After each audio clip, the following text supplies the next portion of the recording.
friends, any employee, when he is dismissed, removed, or otherwise terminated from service, goes to court and fights the case for sometimes years together and ultimately succeeds. And then court directs the employer to reinstate such employee with back wages. Sometimes court may say back wages may be given but not full. Sometimes court may direct 100% back wages. So let us understand what is the legal position on this aspect. As far as legal aspect is concerned, there can be two ways. First is the statutory provisions, if at all, and the other legal position which stemmed from the judgments of the Supreme Court or High Courts, that is the common law principles. First, we'll understand what is the statutory legal position. Dear friends, as far as the central government employees are concerned, there are fundamental rules. Among these fundamental rules, there is one rule, that is rule number 54. That rule deals with the inquiry, dismissal, removal, then reinstatement. Now, the reinstatement is concerned, there can be two circumstances wherein the order of dismissal, removal can be set aside by the court.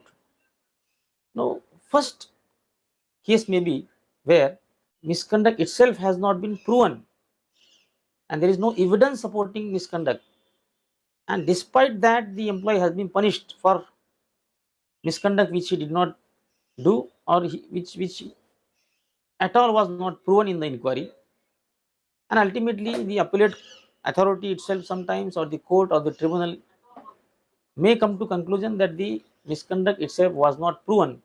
Therefore, the order is bad in law, illegal, and therefore it has to be set aside, and the employee is entitled to be reinstated with back wages. In such cases, the employee is given a honorable exoneration, that is, he is given a clean sheet. That means he is not getting benefit of any technical aspect or any technicalities.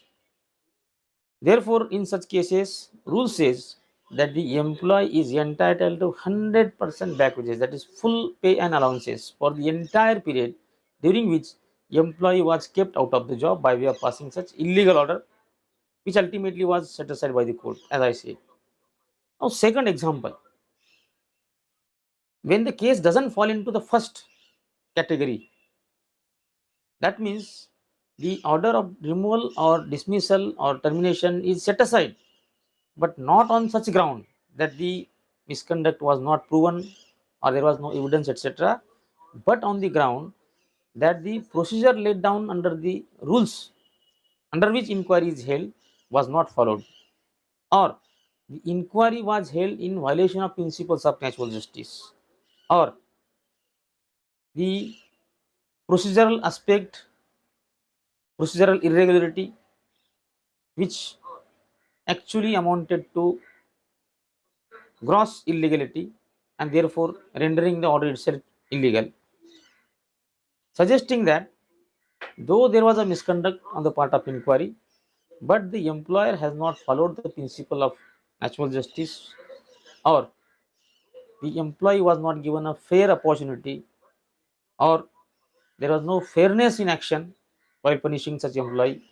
Under such circumstances, the rule says that the employer will have to take a decision, and in case the employer decides that the back wages would be of this quantity or that quantity, say for example employer decides that the employer is not willing to pay 100% back wages, say employer says that why back wages 80% should not be given, then in such cases the employee is entitled to be heard. The proposed back wages would have to be informed to him, and he should be given an opportunity why so and so percentage of back wages be given to him, or why not to be given to him. This also is subject to one basic rule, that in any case, even in such cases, the back wages should not be lesser than 75% of the entire back wages. So now in this second situation, back wages may vary from 75% to 100%. Employer is at liberty to decide whether it should be 75, 80, 90, 91, 99, whatever. And in such cases, the employee is entitled to be heard